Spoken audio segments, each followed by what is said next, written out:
Ladies and gentlemen, back to back with Kumusha podcast show. Nasi tadzoka zvakare takuigira nyaya dzema relationships mumwedzi waAugust wava kunopera. Makadiko naye mkomongo? Dolika. Wakadiko naye mwanasikana Pamela. Terrible. Uribo, can you introduce yourself to the camera so that our viewers will know kuti ndiani watiri kutaura naye nasi? Ndinonzi Pamela but ndinonzi Queen Baby pa TikTok. Yeah. Unobva ukupi wazvarwa kupi? Nemakore mangani? Ndakazvarwa kuLundi, vanoziva Runde, before Ngundi, inomaiziva nzvimbo yedu. Yeah, ne 22 years. Okay, 22 years. Okay, right. Muri Zimbabwe tichiri papo tichiendera mberi nechirongwa tichange tichitaura nezvema relationships from one generation to another. Tichinzwawo kuti muono wema2k unenge wakamira sei panyaya dzema relationships. What are the expectations as a boy or as a guy asati aroora zvamanje manje? Topic yakanaka. Okay, right. Tichiri papo Pamela, do you think kuti varume vanonyatsoroora chako vachiri kwei? Mutonzi munhu akubvisira magarisana mumba. Vachiriko but tongorava tine 5%. Yeah, tine 5%. 95% iri. Yeah. Vakatoora kumashure uko. Yeah. Okay, no, handifunge kuti pane zvemarriage. Pane munhu acharoora. Pane munhu akusisina munhu acharoora kena. Oh, so you think kuti by this generation yatiri hapasina munhu achakwanisa kuroora kuti ogara oita mhuri yake? Yeah, 5% edu vanoroora but 95 hakuchina. Okay, problem ingave yemari here, ingave chii? What can be the problem yekuti vanhu vatadze kuroora? What a very good question. Mungataura mubvunzo wenyu mubvunza futi zvakare because mubvunzo muhombe. Yeah, ama2k tirikutaura ama2k now. Now. Kuti vanhu ihora itataura according to vanhu vakasangana nawo. Kuti varikutadza kuroora nei? So mafungira akwewo. Handizozvi ivo pachavo but isusu edu takunyanya kuda bhegi torida zvisingaiti, kutopfurikidza bhegi torida zvisingaiti, enda kukoshesa mafaro. More than marriage. Kana uchiti bhegi morida, you trying to say asina bhegi qualify? Ana asina mari haato qualify obvious. Kana usitorina mari hauto qualify.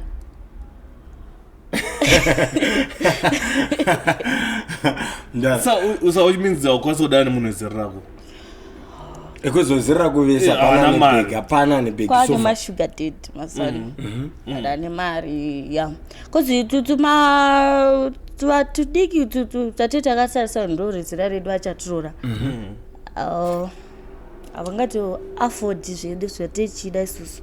Kubhadhara rendi, kuzondirukisa, kuzodini everything. Anofunga kuti even ndichishanda haangambozvikwanisi. And vakaomera vari stingy. Uzoona kuti boys riri kumazvana rakaomera zvekuti harikwanisi kuafoda stingy. Rikutoresa. Akuzi stingy, chiwedhiri kuti stingy. Unonzi hapana ana sendi unobona. Akuzi zvinoitika munhu wangooneka. ama2k vazhinji. Vanongarikirana uri wa 2000, I believe kuti mugore rinongori about 25 years or 24 years. And of which pa 25 years unongosati washanda enough zvekuti unokwanisa kuafoda zviri kutaura nemusikana. But nguva yedu isusu 24 unonga uto mustreet. That's very true because of the background that tinayo from where we are coming from, but at age of 25 ndara unongosati wanyatsa kubalance enough zvekuti ungakwanisa kuafoda maneeds emunhu akaita semwanasikana. Inini I believe kuti vapfana vakuwanza madrugs. How far true it is in terms of like maybe 70% yava into drugs. Isusu patakakura isusu mumacha madrugs waitozvinzwira paTV.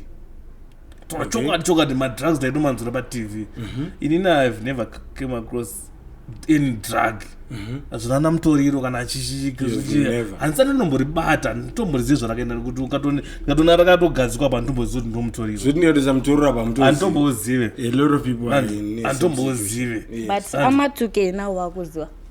Vapfana vanotoziva kuti uyu mutoriro ndowechokwadi uyu ndowefake. Ukatoisa mutoriro ndodai uyo ubati. handi nozoti iri brongo iri harisiriro iri original iri original okay right nyaya yakadaro kanaka tichiri papo Pamela, what are your expectations from a man? Let's say for example wasangana nemujaya wezera rako, what are your expectations from him kuti uzokwanisa kuona kuti uyu anokwanisa kundorora kana kuti akwanisi? What are your expectations? Uri kuexpecta chii kubva kumujaya kuti unata uyu anokwanisa kundorora tikagara tikatoita musha tikaita vana vedu? What are your expectations? If for now tichimbodila nemashuga daddy anotiitira zvese chazovatsvaga nekufamba kwenguva plus havachawanikwi nokuda kwemadrugs ava kuita kavanhu vachawani, so tombodila hedu nemashuga daddy vane mari vanokwanisa kutiitira everything. saibinziyo chamiri chazoti ma20 years ndakaurorwa manje wazodzokera kwafana yakuti ndozvachatoita because pari zvino ndimboda tomboenjoya life. alright iwe ungadi munhu anokupa mari ipi mani?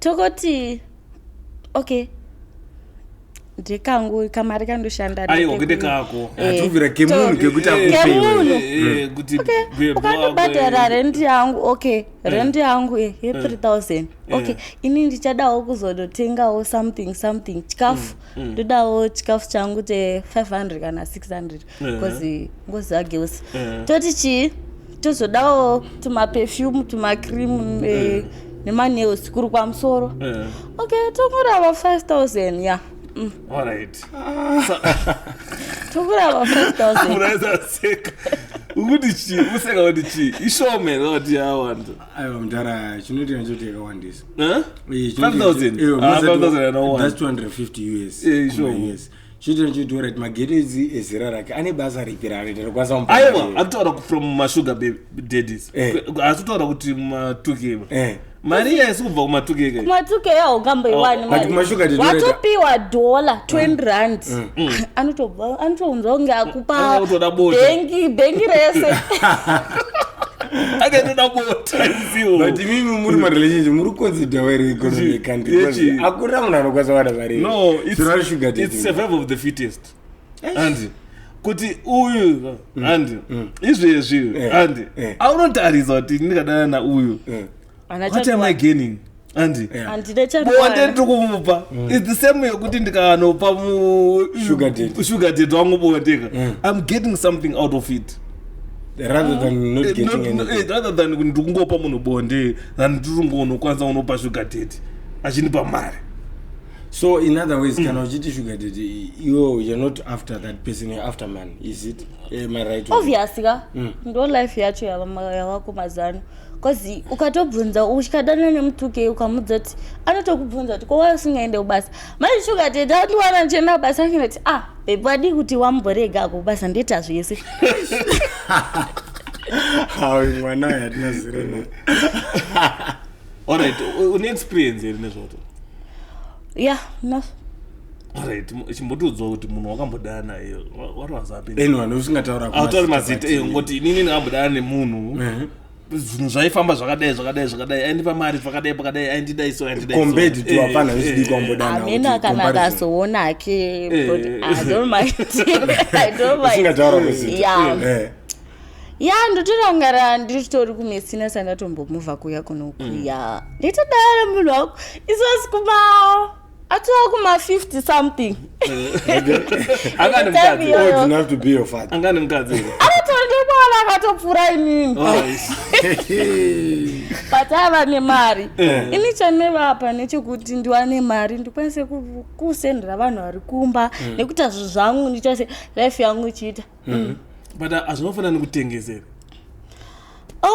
that's a different kuti inini ndiri kudanana newe nekuti wanotora munhu ari mustreet akamira zvakasiyana cause uyu muchitopinda mumba anotokudza kuti dhiu rangu kamari yangu tozoziita zvinhu zvese ndizvo vanhu vanotengesa isusu obviously ndiri bhebha kanozva kuti mwedzi wapera bhebha mwanda zvakata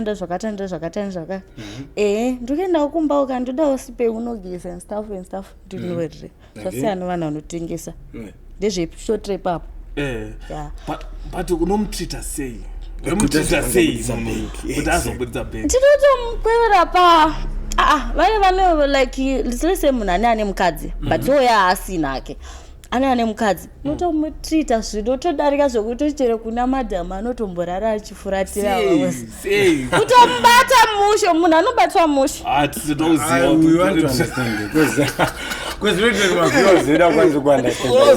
kubatwa musha unobatwa unobatwa sei wanaitombota usiiwe atimboti maybe mafungiro ako asiriwe kuti zvawakamboita usanomboita but mafungiro totosvika pakudai pamubedza munhu anotritwa mushe mabatiro anotoitiwa kuno infact ekatingoti side chick vanhu vaya vanobata vanhu zvakanaka kutira asambogara hake amboita ini mistake yekupukunyuka bvunzo inotireve detail kuti inini because there's this other lady watakamboita interview panapo atirati inini ndototanga turotya sini kubva padoo obviously ndozvaanotoita vakadzi havambozviite kuvarume vavo asi isusu maseti tisi tiri kutozviita unofunga kuti ndichimudare munhu uyo anobva afunga kusema chii it's my man now it's my man pane munhu atakambointerview achitaura kuti hanzi like ini ndosvika pakutocha kunonzi number 2 zvekuti number 2 zvinozonetsa but number 1 obviously rongodyiwa zvakanakisa number 2 aiwa number 2 inotsinetsa asi wamboitira number 2 no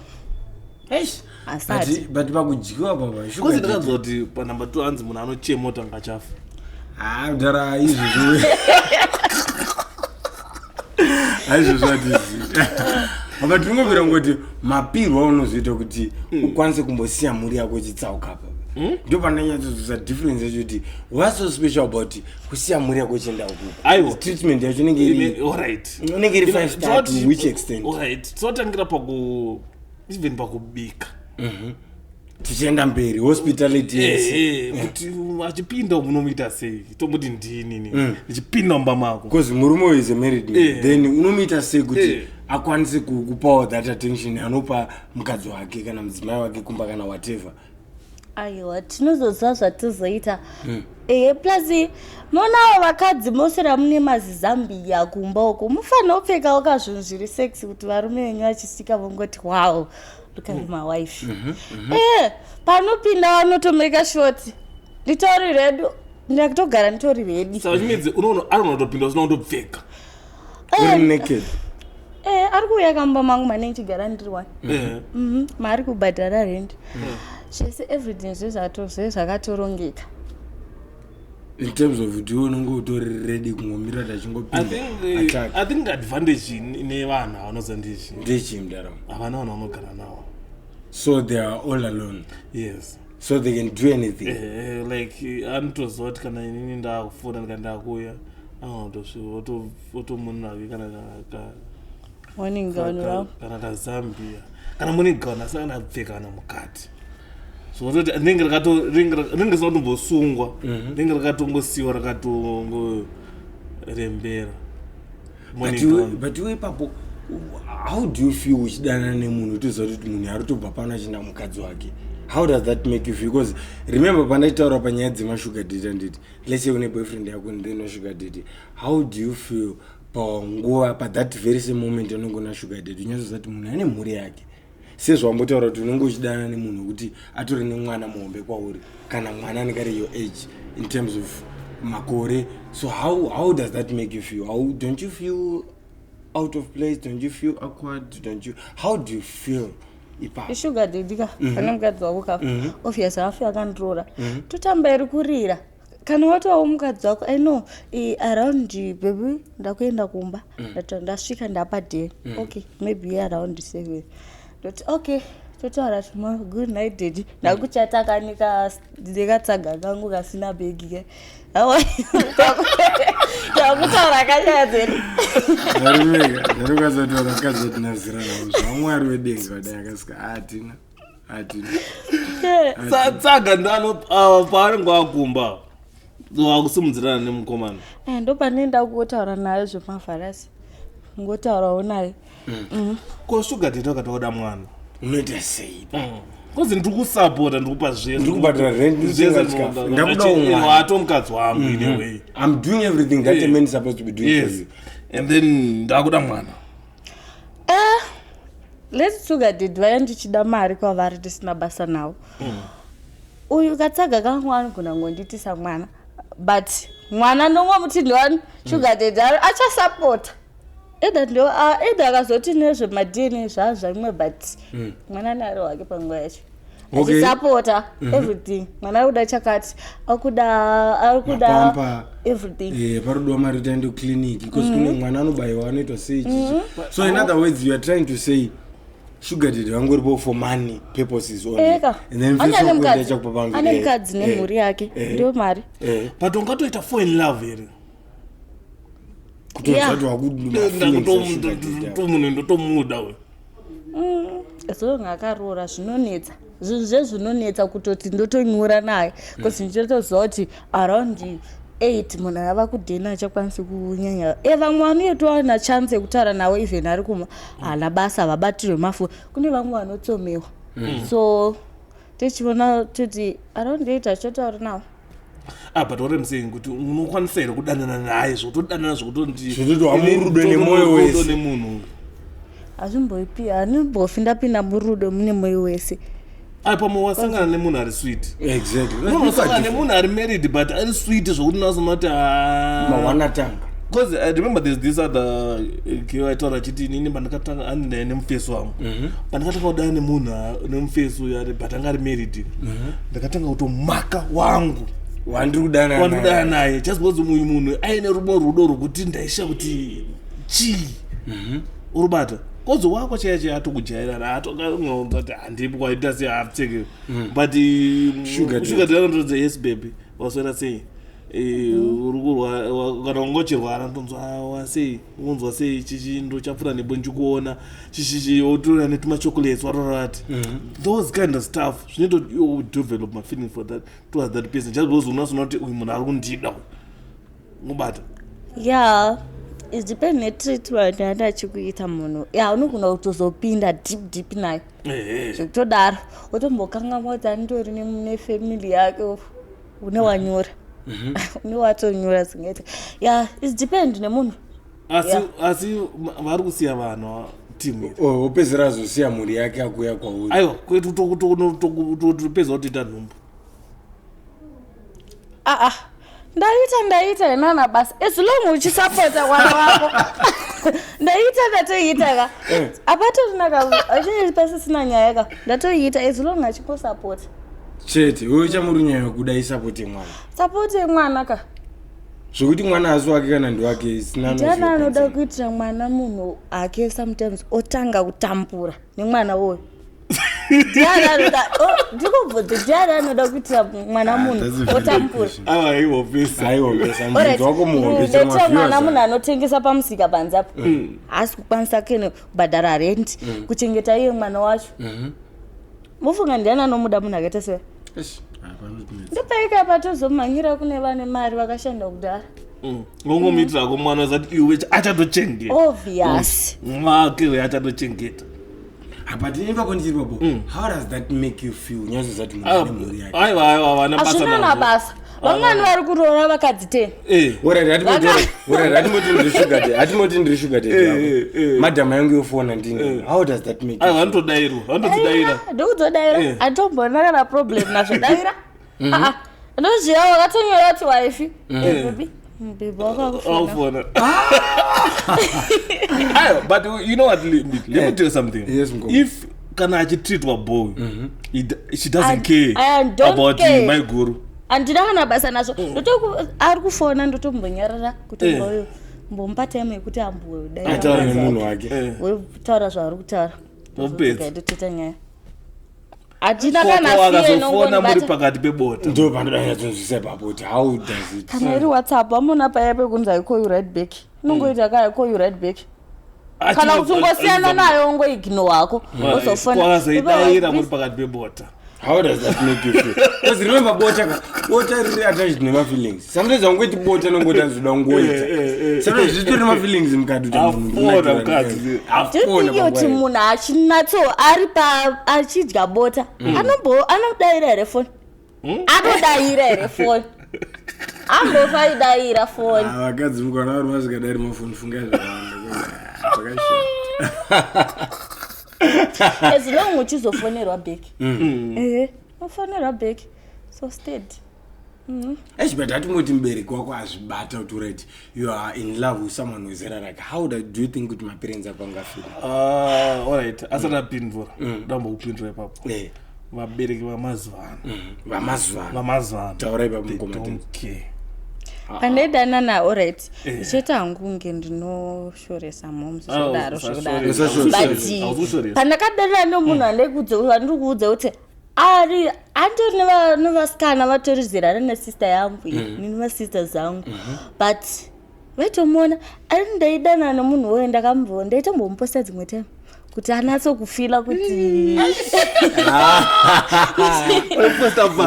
akambosa patiktok imwe andaishandisa hako zindana mafoni to tiktok imwe andaishandisa aitofara kuti vakwari kundiposta chi mama wangu aitomuona vakaonoti munhu eji yemunhu kana kuti yababa vake vaifanira uya kwandiri wati ko vakaregera kutaura vakasiyana nazvo vakaona kuti generation yachinja imari pane mara big I'm talking about money not zvimwe zvinhu money saka maybe in other words you no longer considering love makuti consider big kuti chero ndichikupa rudo rwakanyatsoona kuti rudo rwakadzama achigara achikupa mari asingakupi rudo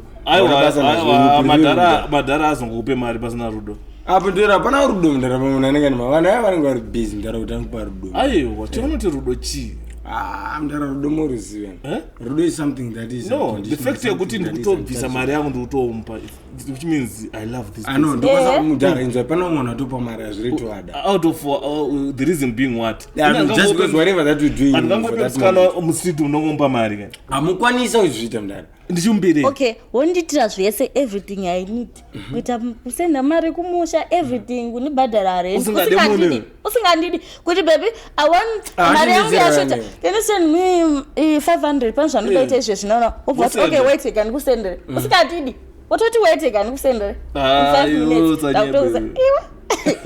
nokutoda munhu wangu uyu ndo akakwanisa kutonyebera iwewe kuti atanga nokuda hanzi chichangani chinoti donda ikufamba zviratodzidza nekufamba apa akashata kuti arikudzidza zvakawanda arikudzidza zvakawanda nyifundo kunengi guys ndirikudzidza zvakawanda I think inini what I think is ama2k vatomisa dzimba dzavanu dzakawanda dzaifanira kupara. Can you please clarify because I believe it, when you are saying that statement you have some reasons behind it. Can you please clarify that? Ukona zvinoitika murume kana agubhoikana nemarriage nemhuri yake ana nemukadzi wake noti mhuri yake tomoti mukadzi wake akamboenda kune wake uyu mutuke hasha dzinodzoka zvokuti paanosvika kumba sometimes zvimwe zvinhu haana basa nazvo handi than kuti ari ngobva kubasa anofesana nemukadzi anofesana nemaschool fees anofesana nekunzi patodiwa zvakadai so rentals like brain dzake dzinova exhausted mental exhausted yes handi but akapfuura nekuna fanera pamene anonodzikisa hasha handi for that 1 hour or 2 hours idzozozo or 30 minutes yes anonzikisa hasha anonzikisa hasha which means uyu paachazoenda kumba handi anosvika akare calm akadzikama anosvika akadzikama zvokuti mukadzi anotonasonoti aiwa life yedu kufamba izvo murume atobva kune mumwe mukadzi zvese adzikiswa uko kwadzikiswa hasha uko paakuenda kuna madhamu akunobhevha semurume nekuti hasha dzatoperera dzapera hasha dzapedzwa nyaya inotinetsei but anyway zvakawanda zvekudzidza. Okay Pamela, how do you feel uchiti murume mwana ndewako asiri wake kana kuti uchiti mwana haasi wako ari wake as a munhukazi, like as a mother? Hatimboti for example izvo zvitiri tu nemukuru, maybe pamuviri ndepangu kana ndepe mukuru, and then ubva kuti mukuru ndo muridzi wemwana, and ofuchi mukuru haasi wake, maybe mwana ndiwangu, kana kuti mwana ndiwangu ofuchi mwana haasi wangu ndo mukuru. How do you feel as a lady? How does that make you feel semukadzi kuchengetesa mumwe murume mwana asiri wake? Okay, ndiani anoda kuona mwana wangu achikura achisafa nenhamo because ndati nhumbu ndeyako ndichisiya uyu ari billionaire yekuti ndikati nhumbu ndeyake anoziva kuti everything zvese zviri sorted, mwana wangu achakura life iripo. Whatever kuti hanzi hausi mwana wake hazvineneni, but as long achiwana life. Okay, kuvanzira baba vemwana kuti mwana ndiwako uchipa billionaire uyo, how does that make you feel? Like ini ndikubvira pa on your own point of view, hatimboti murume ane mari asi muridzi wemwana, uyu ari papa asina mari nomuridzi wemwana, and then uyu uri kumuti mwana. How does that make you feel? Unonzwa sei uchiudza munhu kuti mwana ndiwako asiri wake? How does that make you feel? Kana kuudza uyu kuti mwana haasi wako but ari wake, how does that make you feel? Like unozvinzwa sei semunhukadzi? Ina hana basa nazvo. Ndine nazvo. Haina hangu handine nazvo. Ameno vamwe vanozviita vane vachifilei, but ina handine nazvo. So anongochengeta uyu mwana asiri wake? Angachengeta, vangani vari kuchengeta? Vangani vari kuchengeta? Vakashata. Vangani vari kuchengeta navo? Vana vasiri vavo. But iwo haumbonzwiuka kuti baba vemwana uyu au kadhati kapain hamino ndikakaexlanjira unokanzwa sei? As long usina mari, I don't care. Arumika chidzidzo chiri pano, arumika pamberi nekushanda munhu nemunhu aite zvinhu zvake, because world yatakurarama nema2k pakashata boys. Kana usina mari you're not regarded as a man. Mwana anokwanisa kunge atori wako, unokwanisa kuzonzi mwana asi wako, but ari wako just because you don't have what it takes to support that child. Pakashata ngoma. Motiwo chinapo mopaona sei? Apa nyaya yemwana panonetsa. Chimboti clarify kunetsa kwacho. Just a ticking bomb. Okay. And ukapa munhu mwana asiri wake. Nongo zvinonotora time kuti munazoziva, but one day vanhu vanozviziva. And unless maybe usingatozivewo, pane situation yekuti mukadzi haatozive kuti but I don't believe kuti pane mukadzi asingazivi muridzi wemwana. I don't believe. Handizviteni zvokuti munhu anotokudza kuti handizivi kuti muridzi wemwana ndeupi. Ina handizvifunge kuti zviriko, because ini ndotozviziva kuti mwana uyu ndiwanhingi. Chero ndine maboyfriend 3 ndotozviziva kuti muridzi wemwana ndiwoyu. Hakuna zvakadaro. How do you know? Like how do you identify? Uri atimboti for example une maboyfriend 3 sekutaura kwako, warara neni zvezvi maybe makuseni, and then wabuda not same day warara neni nhasi kuswera mangwana unorara neuyu kuswera mangwana warara nemwacho. How do you know kuti right this is the right person baba vemwana? I think pandotobva kumba kwako I feel something is going on pandiri. Kuti ndatobata nhumbi yatobata. Nhumbi inenge yatobata. Even ndikazoenda mangwana una John, but pane zvandotofila inini pachangu kuti something is wrong. Ndizvo inini. Yeah. Panonetsa babo. So which means all right, let's take for example, how do you know kuti uyu munhu ndiye azviti? Tomoti let's take for example kuti limbito omba kuti wangu kunoti iwo mwana ndi wangu. And tomoti unozoti mwana ndi walimbiti. Unoyendla sei situation? urudana nemudhara uyu mudhara aruzati mwana ndiwake but of which ini ndini mudhara wemwana cheche. How do you handle that? Kuti uyu otanga kuti achamariyo mwana ndiwangu ndomuda mwana but unozoziva kuti iwe uzori mwana ndiwauyu but uri kupa inini mwana. Exactly. How does that make you feel? Andikurapira ndoramba ndokurapira ndokurambira kuti mwana wasi wako ende ndikaramba ndakatsiga umbofuwatika iwe ndiunorimutakura mwana wasi ndiri kuziva mwana wasi wako iwe chero ukaramba uchiti mwana ndiwangu how do you know kuti mwana ndiwako? That's true. Kuti unge ndiwakamutakura eish panonetsa. So in other words zvorati varume vakawanda mudzimba mwari ndozvazvotoreva. Yeah, mostly. You are confirming that kuti varume vakawanda mudzimba umu vari kutochengeta vana vasiri vavo just because mukadzi anenge ati mwana ndewako haasi wauyu even though ndakaita sex nauyu but I know kuti mwana ndewako. Ukaramba uchitsika uchiti ndewangu ndokudza kuti okay how do you know kuti ndewako? Yes. Panonetsa. Musikana akatikoshera because mubvunzo inenge ine mafanzi. Remember this, we are not doing this for us. We are doing this for our viewers. Yes. Kuti vakuzoona zvaringasangana nazvo. Saka munhu angaita sei tomboda rufungira kuti mwana ndewake? Advice yaungamupa iwo ora angaziva sei kuti uyu munhu arondinyebera? Chimbotudzawo kuti ukaona musikana achidai so ari kunyeba kana taruziva kana ukaona achidai so. How do you see it? Yes. Handifunge izvozvo zvinonetsa kuti unatsoona kuti munhu ari kunatsoona kuti ndiri kumunyebera but kana iwe kuda uchiti mwana ndewako ndokukudza hausi wako and obvious haumbofuwa wambotika mwana ndewako usiriwo unomutakura futi and ini ndozvinza kuti mumba yabata ndianingi even cherero yako kana ndikakuti haisi yako akuuya kada handi kuma-DNA ndoramba nemwana usiri wako nodzoti hauzi mwana wako saka ndotakura mwana asiri wako. Ainzwa handiti vaona papa zvavakwana ndiyere indakadya ndakauya akadyawo during the window of conception handiti yakaconceiviwa mwana ini ndikati handi kuma-DNA unopaita sei papo lese ndindatiora shamwari ndokumira kuti ende kuma-DNA ndiconfirme kuti zveshuwa mwana hasi wangu here kana ndiwangu. Ndokupa chance iyoyo. I don't think it notombokupa chance iyoyo kuti usvike pakutaura kuti handi kuma-DNA. Unoramba. Ndotoramba.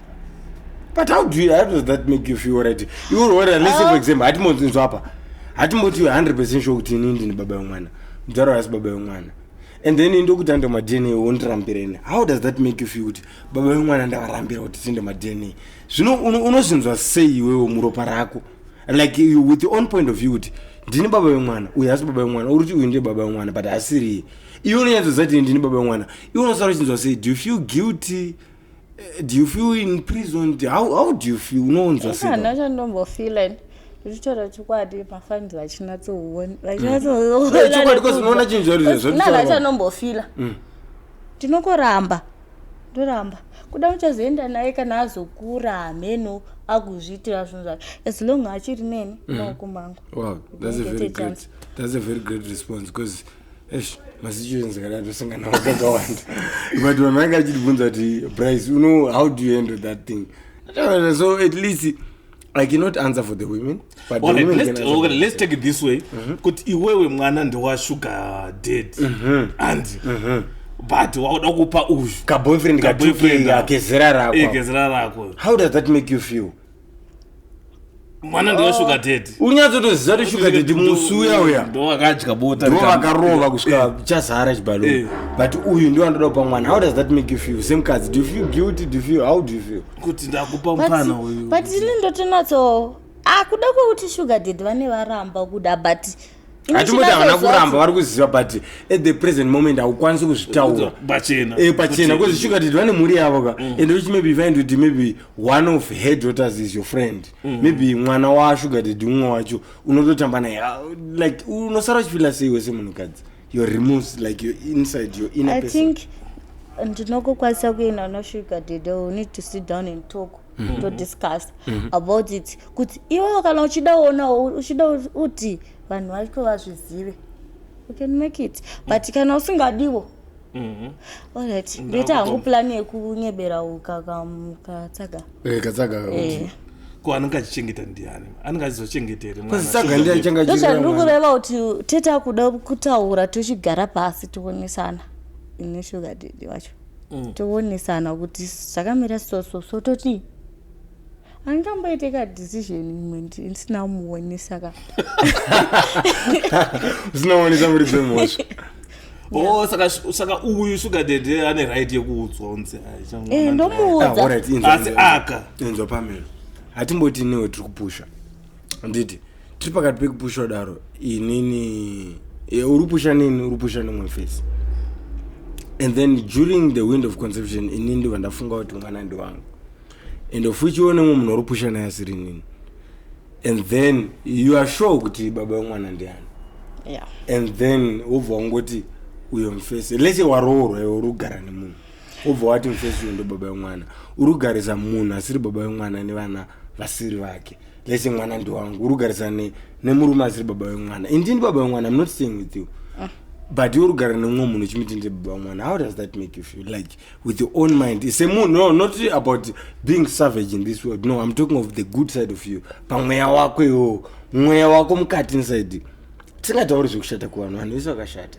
totaura the good side of you how does that make you feel vakadzazvitiri kuzviita so mwoyo wedu wakatosimba wakadaro funga kuti ndiri kuchenge chinhu it's a small tiri kuchengetesa munhu mwalasiri wake zvinhu zvidikidiki sotaura chidedzere nyaya yepamake sadaro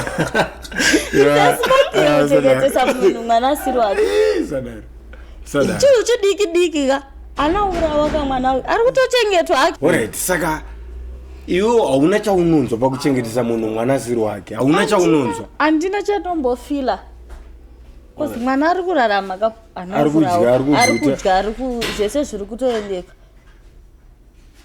achitoplanawo kuti kana ndazokura ndozodai but in the future do you believe kuti pachasvika here pauchazudza baba wemwana wechokwadi kuti ashamwarika paenda ingorambawo zvangu ndichiti mwana ndiwanenge maybe kana akutozoita zvimwe zvinhu but kana mwana wangu akura not patime yanina achiri kudiki haiwa sometimes togona kungozosvika pakufa hedu atisina tombotaura vakadzi tiri strong zvokuti tochengeta zvinhu zviombe zvakusingafungi kuti tokwanisa kuzvichengeta funga kuti tochengeta mwana kubva iri mimba kuzosvika atoo nemhuri yake tinatoziva kuti haasi mwana wako otokura chiti vazukuru vaive ndekwasekuru tinatoziva kuti havasi baba vemwana that's a very good teaching as for me mashuka kumahombe that's a very good teaching kumaviewers edu esikumusha podcast I believe kuti kune vese vachaona video iri vane zvakawanda zvavanokwanisa kudzidza ndara from it. Remember this podcast is all about teaching the people some of the things. Remember as I always say we are the voice of the voiceless. We are here to ask my questions. Anona kana tichitaura nepamelo nei. It's not like we are here to attack you, but tune mvunzo yakawandisa kunzoke kuti vanhu vangada kuziva mhinduro.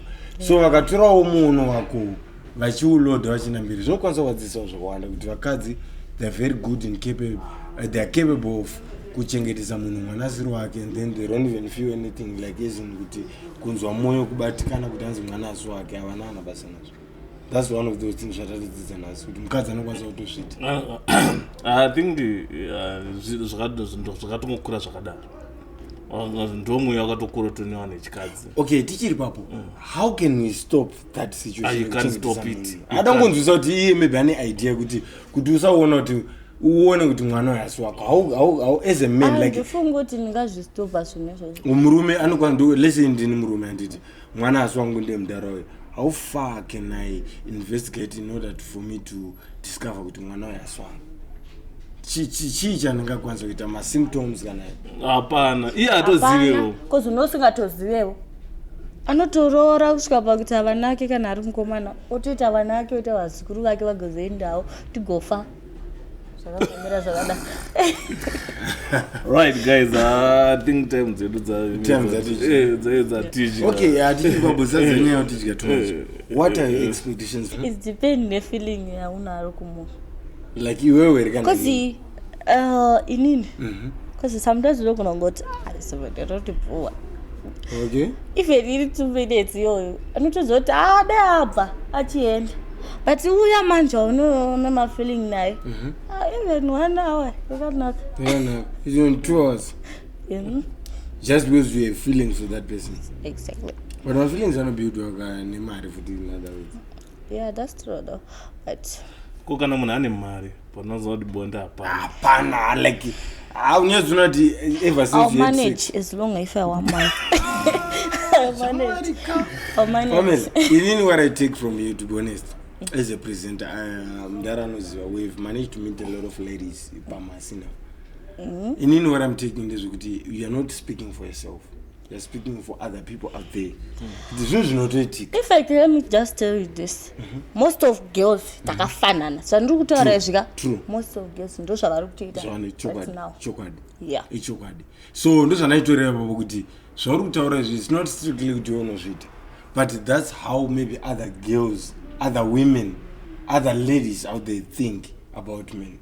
Kuti maybe kana ane mari whatever. Yeah, you know, but as a girls we need sometimes to know gara chitara nyaya kuti akaya mutaga kaya so akatoti bowawo kuti ine kuti imari so that's why this was dai yeah so kana togara chiudzana ukanenda utotaura ndoitoza kuti takatowanda tiri kutozviita takawanda tiri kuzviita because we need kuonesana segirls kuonesa muchinzwa mafungiro rimwe girls. Because utori friend yako kana yadzoza kuti akamunhu kaenda kakamaka utodza kuti iwe sha tiri kutaura nezvemari katitike mari sha chingobaya hana basa tichingoonesana wotobaya wotonorara kumba kwemunhu unozati uyaona mafeelings nawo neinaye just because achangokwanisa kukupawo mari maybe 3,000 after that ikagwitika mari ka plus don't forget tiri mujoni tripa jos right muri ezimbabwe tichiri papo not forgetting zvakare vanasaura vedu vanoita kuti chirongwa chichiendera mberi. Please let's go and support vanasaura vedu vanoita kuti mukwanise kutionawo vanosupporta maideas. Remember tine mhuri dzinenge dzichida kudya dzinoda kuchengetwa, vanasaura vedu vanotibatsira kuti zvinge zvichiitika. Please let's go and support vese vatataura vanotibatsira kuti chirongwa chinge chichiendera mberi. Tichiri papo kune vaya vanoda kuzoona zvakare part 2 tinaye Pamela. Please let's go and gather in numbers ku comment section. Comment nemuono wako. Remember muono wako hakusi kutadza, maonero wako but tichifana kuonesana nekudzidzisana. Chirongwa chedu ndechekudzidzisana pamwe nekuonesana. Right, thank you very much muri Zimbabwe for watching Kumusha podcast. Remember, without you we are nothing, but with you we are something else. Remember, we are the voice of the voiceless. Kune vaya vanema topics aunoona kuti topic is ringing in your mind and you need to bring it to existence. Please contact us. We are very free to accommodate muono wako semwana wevu. Without you we are nothing, with you we are something. So please let's gather in numbers, let's comment, like and share Kumusha podcast. Remember, this is for you guys. Please don't forget to say hi to our new guest Pamela Watinaye Shakari. Bossele, thank you very much for hosting us. Thank you very much for having us. It's a great honor. Doleka. Yes, I. Thank you guys. I love you guys. Love you guys. Thank you very much.